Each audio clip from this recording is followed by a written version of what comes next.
I've been both a child with depression and the parent of a child with depression. So I know it's hard for a parent whose child is in pain. It's your pain at the same time. But I can tell you that for a child or teen with depression, it's much worse. Hi, I'm Deborah Gray, creator of Wing of Madness Depression Guide.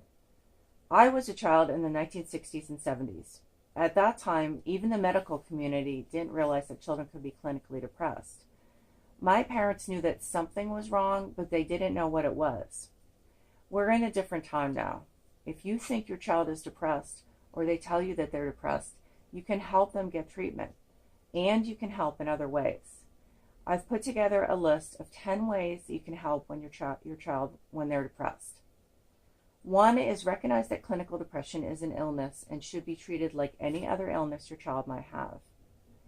Really, honestly internalizing this fact will help your child in two ways. One, it will hopefully keep you from blaming yourself or your child. This is no one's fault. Second, if you think of depression as an illness instead of as a choice your child is making, you won't say anything thoughtless like, why don't you just pull yourself together? But what do you have to be depressed about? Or stop feeling sorry for yourself. If they could make themselves feel better, trust me, they would. Two is don't freak out. I know this is frightening, but losing it or being in denial will definitely not help your child. They need you to face this head on as calmly as possible. Remember two things. One is that your child is also scared, but you're the one they look to for reassurance. Second, clinical depression can be successfully treated in most cases. As long as your child has a good doctor and supportive parents, he or she has a very good chance of recovering. Notice that last part. While everyone with depression really needs a caring, knowledgeable doctor, supportive parents are absolutely critical for a child with depression. 3 is do your homework. Read up about depression, symptoms, causes, and different forms of treatment. The more you know, especially about treatment options, the more effectively you can advocate for your child in the healthcare system. As far as treatment goes, don't forget about good nutrition and stress relief. Those are as important as other treatment options. Make sure that your child is drinking 8 ounces of milk 3 times a day. Milk has been called the perfect food nutritionally. And getting exercise and or meditating to relieve stress. It may sound very crunchy granola, but we're beginning to realize that poor nutrition and stress can have a real impact on mental health. 4 is let your child know that it's okay to be depressed. In other words, make sure that your child understands that this isn't something to be ashamed of and that it doesn't make them any less wonderful in your eyes. They need to know that you love them even though they have this illness. It might seem obvious to a parent that they love their child no matter what, but a child's mind works in mysterious ways. We may assume that we know what they're thinking, but we often find that their fears are taking center stage in their minds. In particular, with depression, there's frequently a feeling of guilt. Your child may be thinking that this is their fault. Reassure them that it's not their fault any more than it's their fault if they have a cold. 5 is talk to your child frequently. This may sound like a tall order. Any parent who's ever asked, how was school? And got the response, fine, every single time, knows that children can be reticent. And when someone's depressed, talking is often the last thing they want to do. Think about providing some low-stress, low-distraction opportunities, like taking a walk or preparing a meal together, that might allow your child to open up to you.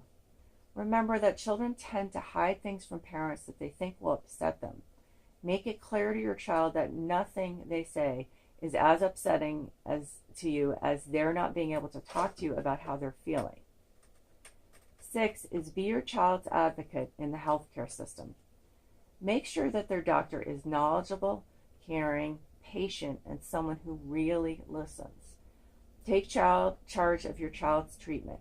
Ensure that your child keeps appointments and takes the prescribed medication. You may have to be tough and persistent, but treatment, either medication or therapy or both, is essential. 7, don't be afraid of the S word. You may be afraid to ask your child if they're having suicidal thoughts, assuming that you will put the idea in their head. Don't worry. Either they are already having suicidal thoughts, in which case it may be a big relief to talk about it, or they haven't had them, and talking about it openly will allow them to bring the subject up again if this changes. And please note that even children younger than 12 do commit suicide. If your child is having suicidal thoughts, ask them on a regular basis if it's vague, abstract thoughts, or if they have an actual plan to carry it out. If they do have a plan, immediately call your child's doctor or go to the emergency room. By the way, I do know that just thinking about this is unbelievably terrifying. Just remember that keeping the lines of communication open about this is absolutely necessary in preventing this tragedy. 8 is encourage your child to socialize. One of the last things your child is going to want to do is socialize. Trust me, I know about this from both sides. Be persistent though.